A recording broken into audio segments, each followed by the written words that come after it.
në parë për këtë javë të emisionit 60 minuta. Rritja e tarifave të çmimit të energjisë prej 15% e propozuar nga zyra rregullatorit të energjisë me kërkesë të kompanive të sektorit të energjisë ka nxitur shumë diskutime ditëve të fundit. Derisa ZRE tashmë i ka hapur konsultime dhe i ka vënë në konsultime raportet për të hyrat maksimale të lejuara. E në anën tjetër, bizneset kanë kërkuar nga ZRE që shqyet edhe për një vit dalja atyre në treg të hapur të energjisë elektrike. Por këtë kërkesë të bizneseve dhe rritjen e çmimit të energjisë i diskutojmë pas pak në studio me kryetarin e Odës Ekonomike të Kosovës, zotin Lulzim Rafuna, dhe njohësin e fushës së energjisë Adhurim Haxhi Musa. Por si zakonisht në fillim ju sjellim lajmet kryesore të ditës. Shtyria para e procesit të dialogut e sjell në Prishtinë të dërguarin e BE-s për dialog Peter Sorensen, kur t'i kërkon heqjen e masave dhe zbatim të marrëveshjes bazë. Lëvizja vetëvendosje dërkon ankesë në PZAPO, kërkon rivotim me postë dhe anulim të 18.000 votave të LDK-s. 2 persona plagosën gjatë një grabitje të armatosur në lagjen Veternek të Prishtinës. Grabitja ndodhi ndaj pjesëtarëve që po siguronin furgonit që transportonte para. Trumpi dhe Putini të martën diskutojnë për të dhënë fund luftës në Ukrainë, por Bashkimi Evropian vë në dyshim qëllimet e Rusisë. Rukëtimin e tij si i dërguar i posaçëm i Bashkimit Evropian për dialogun Kosovë-Serbi, Peter Sorensen e nisi me vizitën në Prishtinë. Sorensen të hënën takoi udhëheqësit e shtetit e përfaqësuesit e partive opozitare. I shkurtër që në deklarimin për media, tha se synon lëvizjen para të dialogut e se do ta shohësh procesin pasi të vizitojë edhe Serbinë. Ecjem përpara të dialogut mes Kosovës dhe Serbisë synon emisari i ri i Bashkimit Evropian Peter Sorensen. Në vizitën e tij të parë në Prishtinë, që nga marrja e detyrës, Sorensen tha se pas takimeve që do të ketë në Kosovë e Serbi, do të shohë se si duhet të veprohet. Qëllimet janë të vazhdoj procesi dhe të ecet përpara. Tani qëllimi për mua është të flas me njerëz dhe të shoh qëndrimet e tyre. Unë kam diskutime këtu në Prishtinë, por po ashtu më duhet të shkoj në Beograd. Pasi të zhvilloj këto biseda, unë duhet të ulem dhe të shoh se ku jemi. Sorensen paraprakisht takoi presidenten Vjosa Osmani. Në njoftimin e presidencës thuhet se emisarit të ri të BE-s i është kërkuar heqja e masave e i është thënë se marrëveshjet e arritura duhet të zbatohen plotësisht e në mënyrë të balancuar. Në takimin me zoti Sorensen, presidentja Osmani paraqiti vërejtjet e saj për draft statutin e asociacionit të propozuar nga BE-ja, vërejtje të cilat duhet të trajtohen me seriozitet në mënyrë që të parandalohet rrezikimi i funksionalitetit të shtetit të Kosovës. Pas Osmanit, takime zhvilloi me kryeministrin Albin Kurti e me kryenegociatorin Besnik Bislimi. Sipas njoftimit të qeverisë, edhe kryeministri Kurti ka kërkuar heqjen e masave ndaj Kosovës, derisa ka theksuar rëndësinë e zbatimit të plotë e të pakushtëzuar të marrëveshjes së arritur 2 vjet më parë. Duke rikujtuar sulmin paramilitar në Bajnës në shtator të vitit 2023 dhe sulmin terrorist në Iberlepend në nëntor të vitit të kaluar, ai gjithashtu nënvizoi rrezikun që krye terroristi Milan Radojčić bashkë me grupin e tij vazhdon të paraqesë për sigurinë e vendit dhe normalizimin e marrëdhënieve në kuadër të procesit të dialogut, përsa kohë që vazhdon të jetë i lirë në Serbi përkundër pranimit të fajësisë para autoriteteve në Serbi dhe akt akuzës 160 faqesh nga Prokuroria e Republikës së Kosovës, andaj përsëriti thirrjen që Radojčići dhe grupi i tij t'i dorëzohet Kosovës për gjykim. Emisari Sorensen ka nisur detyrën e re në fillim të shkurtit dhe ai është pasardhësi i Miroslav Lajçakut, i cili shërbeu në këtë post për gati 5 vjet.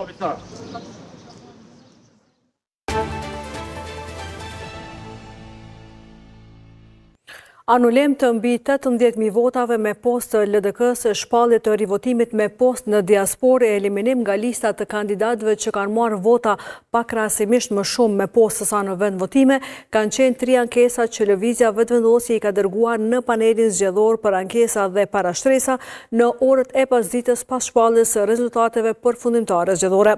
Blerim Sallahu dhe Alim Rama nga vetëvendosje në një konferencë për media kanë thënë se kjo parti ka dërguar 20 faqe ankesë me siç pretendojnë ata, prova të manipuluara të votave nga Liga Demokratike e Kosovës. Votime kanë pas një adresë të vetme, adresa ka qenë LDK dhe kësaj votimi ka ndodhur në formë të manipuluar, në formë të organizuar, masivisht dhe kolektivisht nga persona të njëjtë, me kimik të njëjtë, me ngjyrë të njëjtë dhe me duar të njëjta. Pra, ka qenë një formë organizuar e njerëzve caktuar të LDK-s dhe të angazhuar nga LDK, ku kanë votuar masivisht për lidhjen demokratike të Kosovës.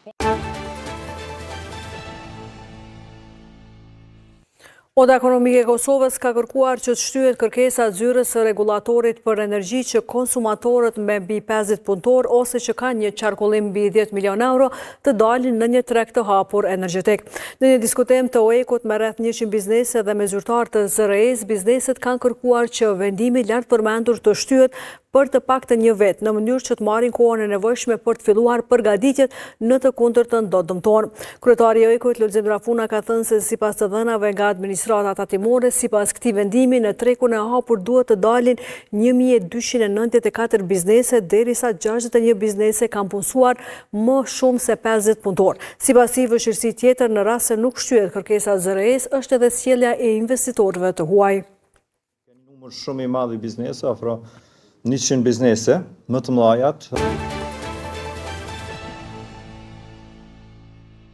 Presidentja e Kosovës, Vjosa Osmani, ka shprehur ngushëllime për vdekjen e babait të ish-presidentit Hashim Thaçi. Kontributi dhe dashuria e tij për Adeun shpresoi të shndrohen në udhërrëfyes dhe kujtime krenarie për të gjithë ata që e njohën, thuhet në letrën e ngushëlluese të presidentës.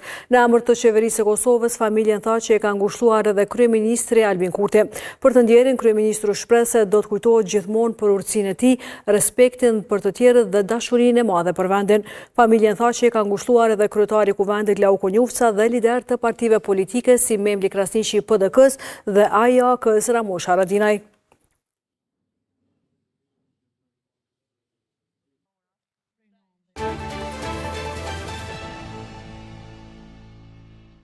Nënt prokuror do të punojë në hetimin e ngjarjes tragjike që ndodhi këtë fundjavë në Koqan të Maqedonisë së Veriut. Në pyetje është marrë edhe ish-ministri i ekonomisë në Republikën e Maqedonisë së Veriut, Krishnik Bekteshi.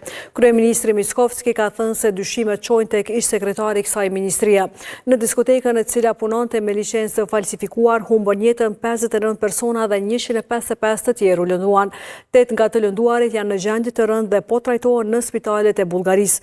Nga inspektimi i diskotekës rezulton se objekti ishte industrial pa leje për të shndruar në gastronomi, vetëm me një derë dhe pa pajisje për shuarjen e zjarrit.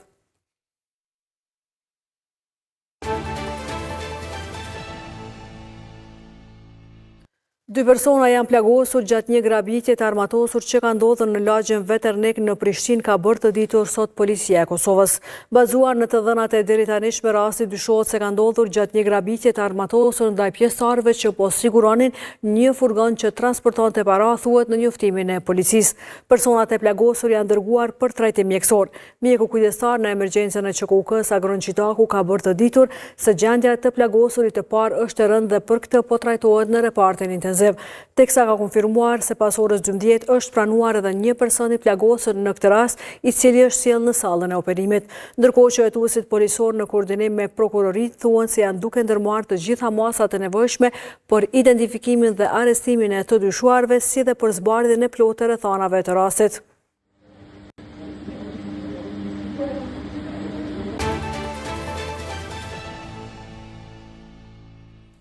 Dy të akuzuarit për spionazh, Bedri Shabani dhe Muharrem Qerimi, i kanë mohuar akuzat për spionazh. Në shqyrtimi fillestar për rastin e parë gjyqësor të spionazhit, që nga shpallja e pavarësisë i akuzuarit Qerimi e pranoi akuzën për armbajtje pa leje. Në rastin e parë gjyqësor për spionazh që kur Kosova e ka shpallur pavarësinë, dy të pandehurit i kanë mohuar akuzat e prokurorisë speciale. Ish doganjeri Bedri Shabani dhe ish polici Muharrem Qerimi, të akuzuar për spionazh në favor të shërbimeve të Serbisë, janë deklaruar të pafajshëm të hënën. Plotësisht jam i pafajshëm.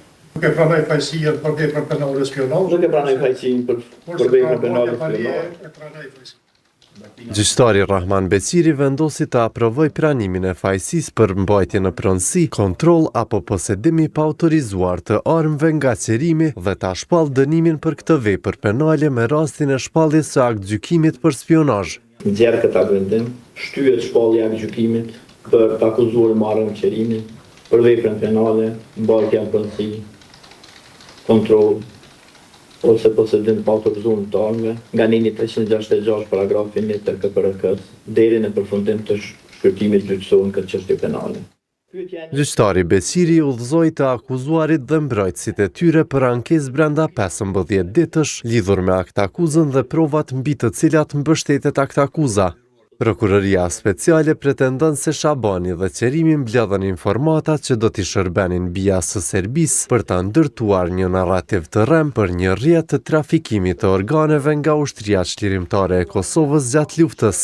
Qerimi në bazë të aktakuzës i ka dërguar zyrtarit të BIA-s Srdjan Rasic edhe të dhëna të klasifikuara që lidheshin me veprimtarinë e prokurorisë speciale.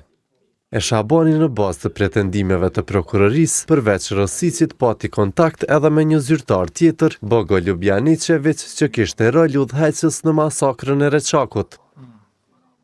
Të pandehurit sipas aktakuzës kanë përdorur celularët dhe postën elektronike për të dërguar të dhëna, e po ashtu edhe janë takuar fizikisht me zyrtarët e BIA-s në territorin e Serbisë. Paragrafi 3 i nenit 124 të kodit penal parasheh që personat që hyjnë në shërbim të huaj të inteligjencës, mbledhin të dhëna apo e ndihmojnë shërbimin e shtetit të huaj në ndonjë mënyrë, dënohen minimalisht me 5 vjet burgim.